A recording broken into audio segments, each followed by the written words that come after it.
تھا کہ ہم نے 2016 کا جو سورج جو ہے وہ غروب ہو رہا ہے اور اب 2017 کا جب سورج طلوع ہوگا، تو اس کے درمیان ہم نے دیکھا کہ ایک طرف عمران خان صاحب، ان کی تحریک انصاف، دوسری جانب پاکستان پیپلز پارٹی، جس نے کہیں نہ کہیں اپنی جو ایک ساکھ تھی، انتخابی ساکھ، وہ کھو بیٹھی ہے پنجاب کے اندر، ریوائیول کی کوشش میں ہے۔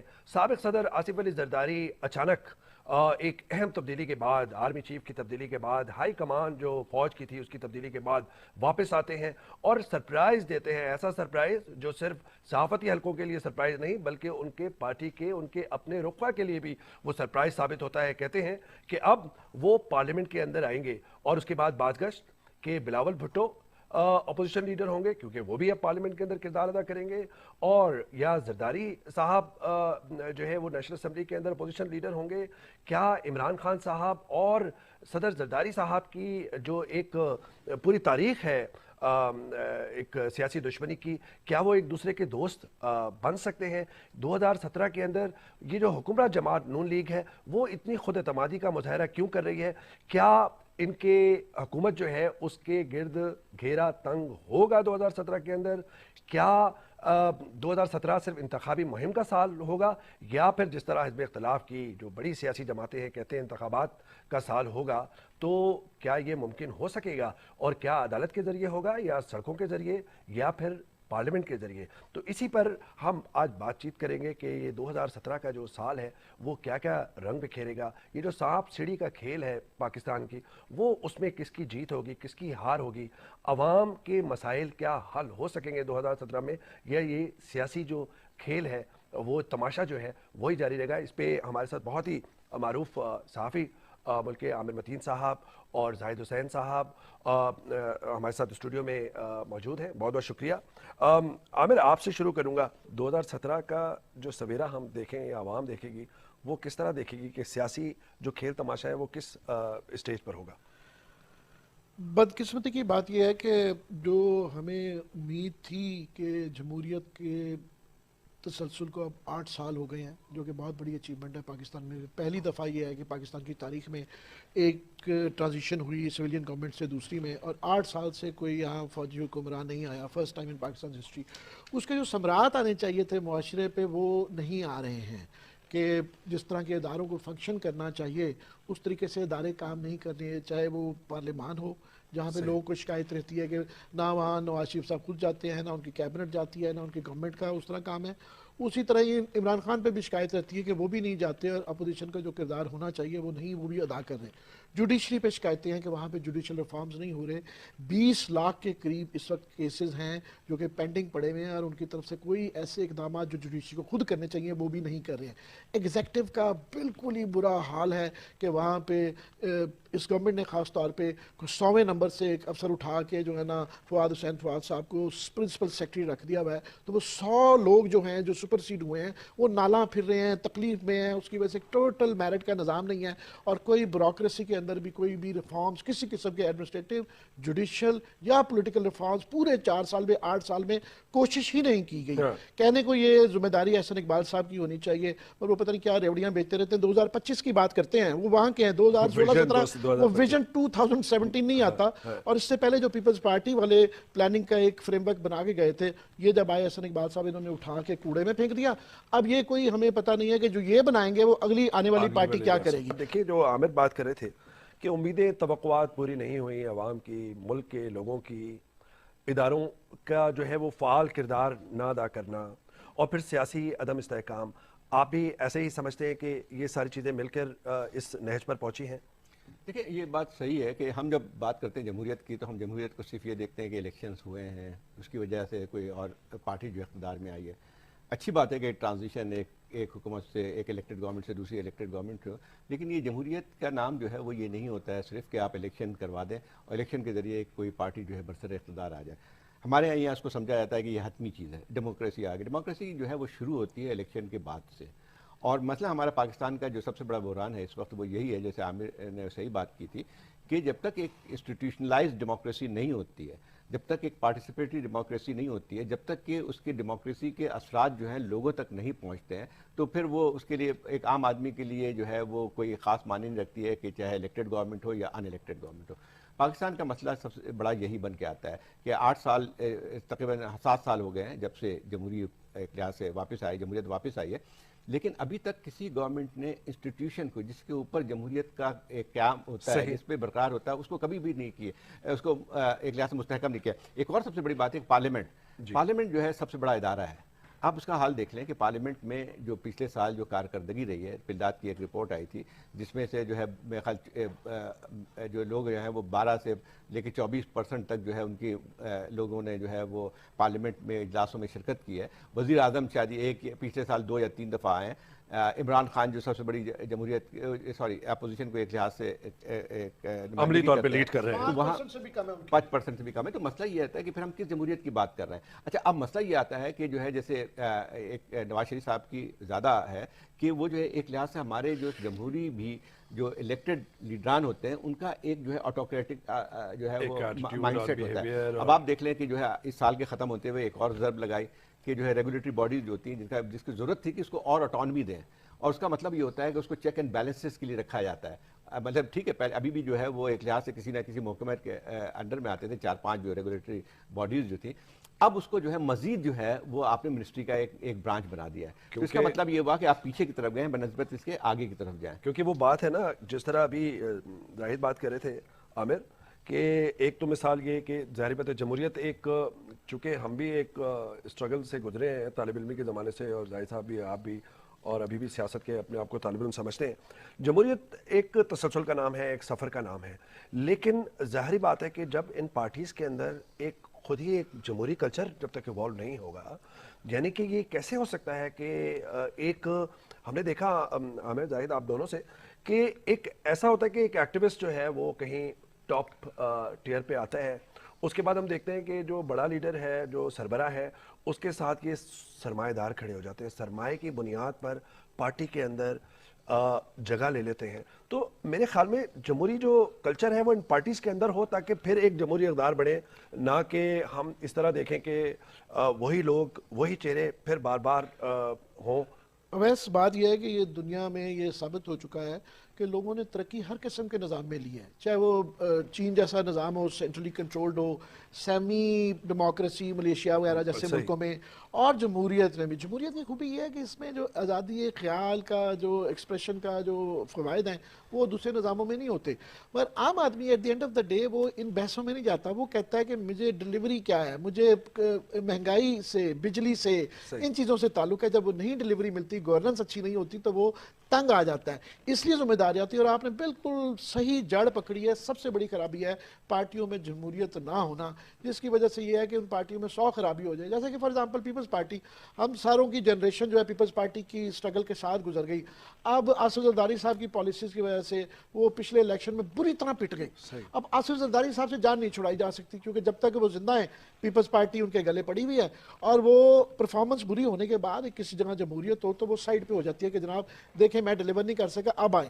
یہاں الٹا ہو رہا ہے، وہ الٹا واپس آ رہے ہیں، اور یہ بہت بڑی خبر بنا کے پیش کیا جا رہا ہے کہ جن صاحب کی وجہ سے اس پارٹی کا ستیہ ناش ہوا، پورا ایک الیکشن پورے پنجاب سے وائپ آؤٹ ہو گئی، سندھ کے دیہی علاقوں تک محدود ہو کے رہ گئی، وہ اب دوبارہ آ رہے ہیں، اور وہ ایک ایونٹ بن گیا ہے کہ جی بہت بڑی خبر ہے۔ تو یہ اسی طرح ہی آپ کہہ سکتے ہیں کہ نون لیگ کے اندر بھی تو اس سے کچھ حد تک بہتری تھی، انہوں نے کوشش کی مگر فیل ہو گئی۔ پی ٹی آئی میں بھی جمہوری نظام بنانے کی انہوں نے الیکشن کروائے، درمیان میں رک گیا۔ ہوتا کیا ہے اس سے پھر یہ پاور لابیز، ٹکٹیں ملتی ہیں پاور لابیز کو، کہ جاگیرداروں کے، سرمایہ داروں کے نمائندے اور تمام، اسی لیے پارلیمنٹ میں جو لوگ بیٹھے ہوتے ہیں وہ اپنے اپنے طبقے کے مفادات کو پروٹیکٹ کر رہے ہوتے ہیں، عام آدمی کے نہیں کر رہے ہوتے، اس لیے ایک ڈسکنیکٹ آ جاتا ہے جس سے لوگوں کو غصہ آتا ہے، وہ نکالتے ہیں جمہوریت پہ، پارلیمان پہ نکالتے ہیں، حالانکہ جڑ سٹارٹ جو ہے وہ پارٹی کے اندر ڈیموکریسی جب تک نہیں ہوگی، اور یہ خود نہیں کریں گے، اس لیے کسی نہ کسی یا الیکشن کمیشن کروائے گا کیونکہ لیٹ ڈاؤن رولز ہیں، یا پتہ نہیں کون کروائے گا۔ چاہے وہ جیسے عامر کہہ رہے تھے زاہد کے، چاہے وہ عمران خان کی پی ٹی آئی ہو، چاہے وہ پاکستان پیپلز پارٹی ہو، چاہے وہ اب نون لیگ نام ہی نواز شریف صاحب کے ساتھ ہے، تو مطلب آپ دیکھیں کہ وہاں بھی یہی مسئلہ ہے۔ لیکن اگر ہم تھوڑا سا احاطہ کریں ان شخصیات کا اور ان کی پالیٹکس کا 2016 کی، تو آپ کس طرح دیکھتے ہیں کہ عمران خان صاحب کی جو تحریک انصاف ہے، اس نے 2016 کے اندر جو پالیٹکس کی جس طریقے سے، اس کو آپ کس طریقے سے دیکھتے ہیں, کس نظر سے دیکھتے دیکھیں پہلے تو بات آ رہی ہے کہ یہ صرف جمہوریت, یہ جو سیاسی پارٹیوں کی بنیادی طور پر جمہوریت وہیں سے شروع ہوتی ہے, لیکن ہمارے یہاں تو خاندانی حکومتیں ہیں. بات یہ ہے کہ جو آپ نے بات کی سرمایہ بھی آ جاتا ہے, فلانا بھی آتا ہے, تو اس کو تو چھوڑیں, وہ ہمارے یہاں جو ہے دو بڑی پارٹیوں کو دیکھ لیں آپ, اور باقی پارٹیوں کا بھی یہی حال, اس سے مختلف نہیں ہے کہ اب نواز شریف صاحب کی حکومت کو دیکھ لیں, یعنی 8 لوگ خاندان کے یہ پورے ملک پہ جو ہے حکمرانی کر رہے ہیں. اب وہ جمہوریت کس کی ہے؟ مطلب بات یہ ہے کہ آپ نواز شریف صاحب ہیں, اس کے بعد جو ہے وہ اسحاق ڈار صاحب نمبر 2 جو ہے سب سے بڑے, وہ بھی خاندان کے ہیں. اس کے علاوہ جو ہے پھر شہباز شریف وہاں کے ہیں. پھر یہ کہ ایک لحاظ سے حمزہ جو ہے وہ ایک لحاظ سے وہ اس پہ کھڑے ہوئے ہیں کہ جو ان کو بدلہ لیں گے, اور ڈیفیکٹو جو ہے آپ کے مریم. تو اب یہ مجھے کوئی بتا دے کہ یہ کس جمہوریت کا نام ہے؟ یا تو دماغ یا تو ذہن نہیں ہے لوگوں کے, یا پھر قابل نہیں ہے. اس کے بعد جو ہے آپ اس کو دیکھیں کہ آپ کی دوسری جنریشن بھی تیار کر رہے ہیں کہ اس کے بعد اقتدار اس کو سونپیں. پیپلز پارٹی کی بھی اس سے کوئی مختلف حالات نہیں ہے. آپ یہ صحیح بات کر رہے ہیں کہ زرداری صاحب کی اپنی حیثیت کیا ہے. ان کی حیثیت صرف اتنی ہے کہ بینظیر بھٹو صاحبہ کے جو ہیں وہ ایک سے شادی ہوئی تھی ان کی, اور ایک ایکسیڈنٹل لیڈر تھے. اب وہ ایکسیڈنٹل لیڈر جو ہیں وہ ایسا معلوم ہوتا ہے کہ جب ان کا طریقہ دیکھیں, پیپلز پارٹی میں باوجود اس کے کہ ذوالفقار علی بھٹو کے بعد بینظیر بنی, لیکن بینظیر بھٹو اپنی ایک لحاظ سے اسٹرگل کے بعد جو ہے اس مقام پہ پہنچے اور انہوں نے اپنا ایک مقام پیدا کیا. لیکن اس کے بعد جو ہے وہ کبھی بھی اس طرح کا ذکر نہیں ہوتا تھا کہ ان کے بعد جو 5 لوگ اور کھڑے ہوئے. یہاں پہ تو ایک بات ہے کہ میرے تقریر سن لیں آپ نے کبھی آصف علی زرداری کی, میرے بعد میں تیار کر رہا ہوں جو ہے وہ بلاول کو, ٹھیک ہے مان لیا آپ کی حکومت, اس کے بعد میں آصفہ کو تیار کر رہا ہوں, میں بختاور کو تیار. مطلب یہ کہ لوگوں کی حیثیت اس میں اس پارٹی میں کیا بن کے آتی ہیں؟ اچھے خاصے پڑھے لکھے لوگ موجود ہیں, اچھی خاصی لوگوں کی اسٹرگل رہی ہے, اور آپ کو جو ہے یہی بھگتنا پڑے گا کہ جو ہے ایک کے بعد دوسرا, دوسرے کے بعد تیسرا جو ہے آپ کے یہاں بنتا چلے گا. اور دوسری پارٹیوں کا بھی اس سے مختلف حالات نہیں ہیں. لیکن یہ کہ ٹھیک ہے عمران خان کی یہ پی ٹی آئی میں کریڈٹ جاتا ہے کہ انہوں نے کم از کم اس چیز کو توڑا ہے, اور اس کے بعد جو ہے کوشش کی ہے کہ ایک جمہوریت نہ بھی, وہ ہو نہیں سکی کیونکہ ہمارا سسٹم کچھ اس قسم کا بن کے آتا ہے. لیکن یہ بات صحیح ہے کہ اس روایات سے ہٹ کے ایک چیز کو بنانے کی کوشش کی ہے. تو وہ ایک بن کے جس کا عمران خان کی آپ بات کر رہے ہیں. تو مسئلہ لیکن آتا ہے کہ جو ہے ایک اور چیز, جمہوریت پارٹیسپیٹری جمہوریت کا نام ہوتا ہے. آپ مجھے بتائیے کہ جب جیسی جمہوری حکومتیں آتی ہیں, ٹھیک ہے ڈیوالو ہوا ہے آپ کی 18th امینڈمنٹ کے ذریعے جو ہے پاور پروونشل جو ہے گورنمنٹس کو مل گیا ہے. لیکن آپ دیکھیں پروونشل گورنمنٹ کبھی اس بات کے لیے تیار بھی نہیں ہے کہ لوکل گورنمنٹس کو جو ہے وہ اختیارات دیے جائیں. 7 سال بعد الیکشن ہوئے, وہ بھی سپریم کورٹ کی مداخلت میں.